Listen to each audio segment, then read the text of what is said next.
présenter le mémorial de Corée. Là, c'est la vue aérienne sur la partie centrale qui regroupe 7000 m². Et là, on est sur la pyramide. Et la pyramide se retrouve sur les 692 m² sur la partie du rond-point. Donc vous verrez ici, c'est un peu la pyramide qui symbolise un peu le mémorial. Et là, c'est l'accès par d'abord les parkings. Les parkings, on y accède dans la cour du parking. Et juste à l'entrée du parking, vous verrez sur le côté en face, vous verrez là, vous verrez le bâtiment annexe encore qu'on vous présenterait là. On a une capture d'image autour de ce qui se passe dans cet endroit du parking. Et là, le parking est là. Et vous avancez par rapport au parking. Au fond, vous verrez la partie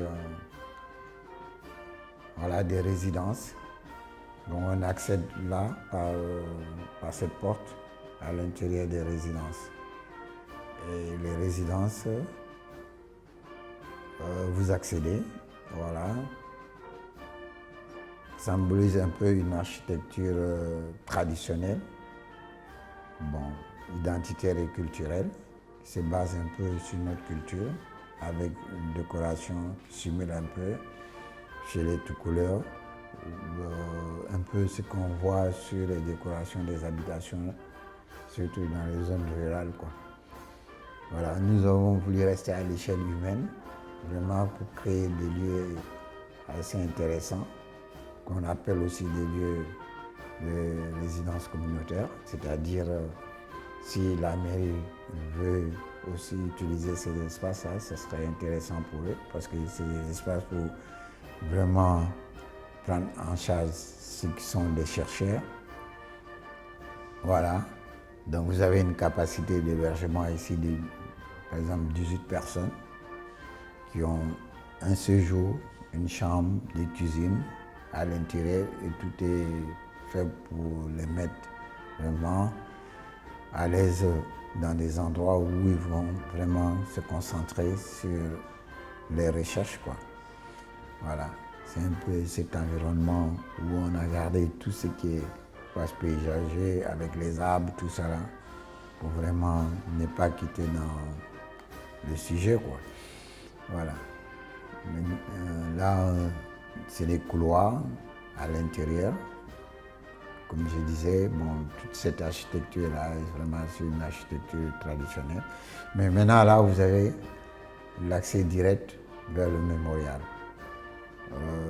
La porte s'en trouve. Vous passez par l'allée centrale, qui est une pergola. Et dans cette pergola, vous avancez. Vous avez du côté gauche la partie agora, qu'on verra tout à l'heure. Et au fond, c'est le contrôle. Et là, pour aller vers l'agora, c'est-à-dire que ce sont des espaces qui sont à disposition de la communauté.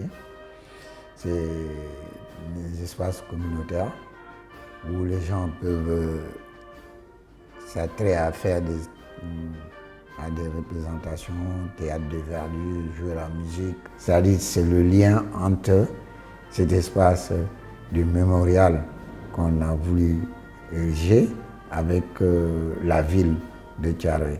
Vous avez ici un terrain multisport, faire du basket, faire du volleyball et tout ça. Et c'est toujours mis à la disposition par rapport à la population. Donc de l'autre côté, vous verrez la circulation. Donc voilà comment ça se passe. Donc c'est toujours dans cet espace communautaire avec le terrain. Maintenant, là on accède, comme je vous ai dit, dans cet espace contrôle.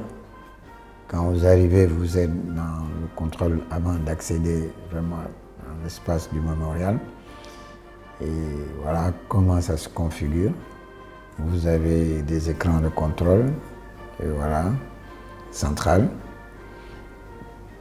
Et dès que vous sortez là, vous avez la possibilité d'aller sur ce bâtiment annexe composé d'une boutique de souvenirs, du restaurant et de la partie administration. Maintenant, je pense que là, on va avoir accès à l'administration. Voilà, vous rentrez dans l'administration. Donc c'est par là.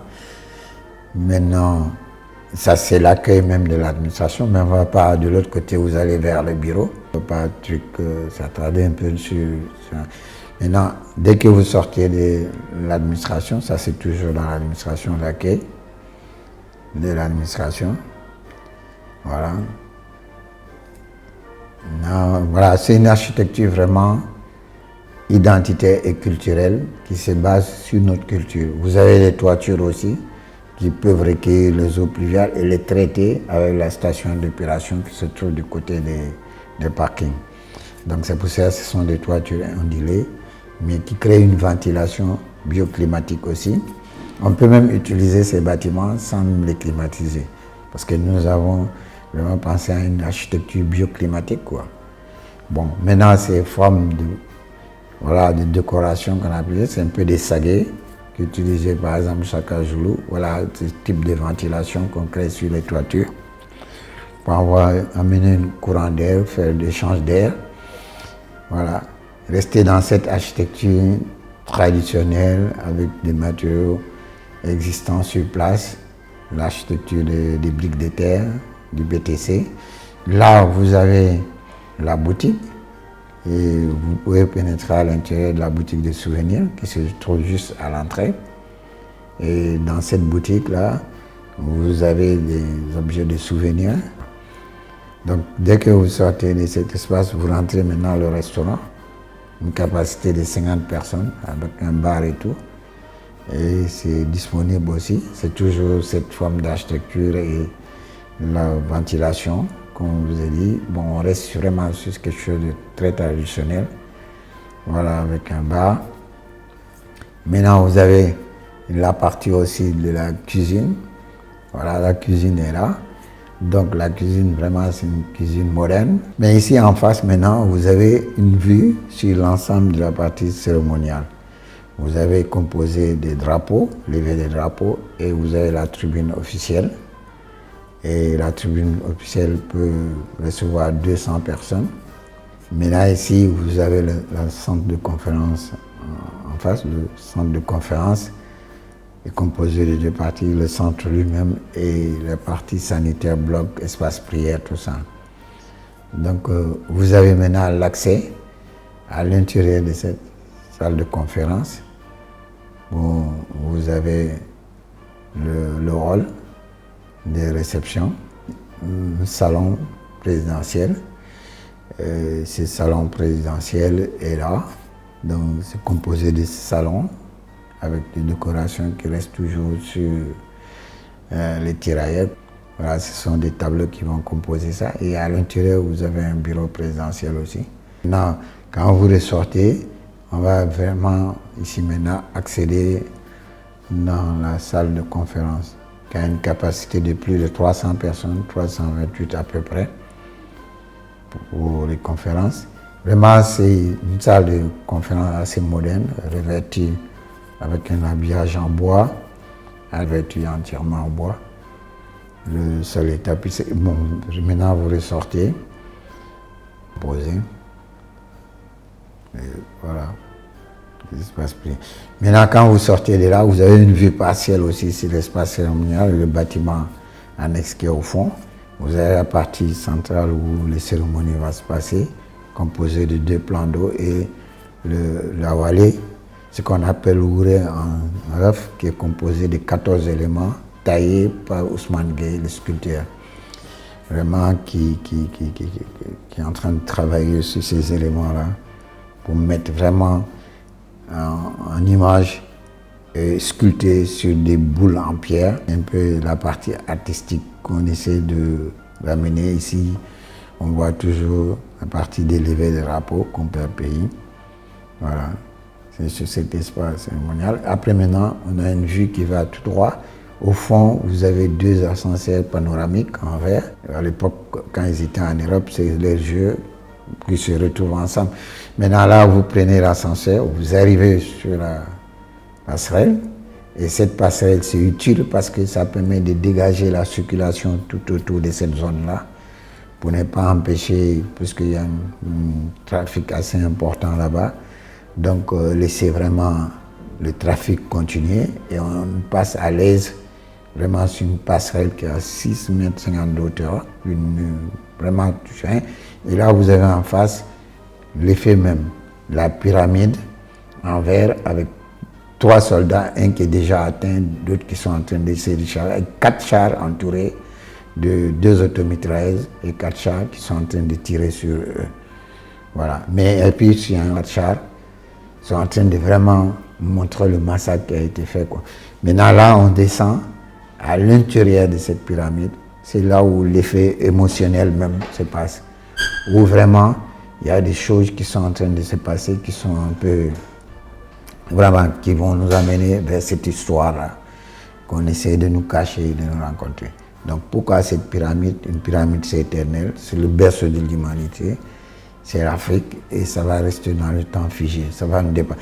Même quand vous rentrez, vous avez un revêtement intérieur, tout est en pierre noire et la partie centrale, c'est une pierre noire naturelle aussi, avec la stèle qui est au milieu, perforée par des balles, avec les noms des tirailleurs. Donc vous êtes dans un espace qu'on appelle, ça peut être un musée, une médiathèque, où les vraies images vont être défilées ici. Et en haut, quand vous levez la tête, vous voyez le massacre, ces gens qui ont été massacrés et le reflet de leur ombre sur cette partie en rouge où le sang s'est coulé et qui restera éternel. Voilà ce qu'on voulait un peu montrer dans cette sensibilité par rapport à nous les architectes. Quand on compose un espace, ce qu'on en tire, c'est cet effet émotionnel.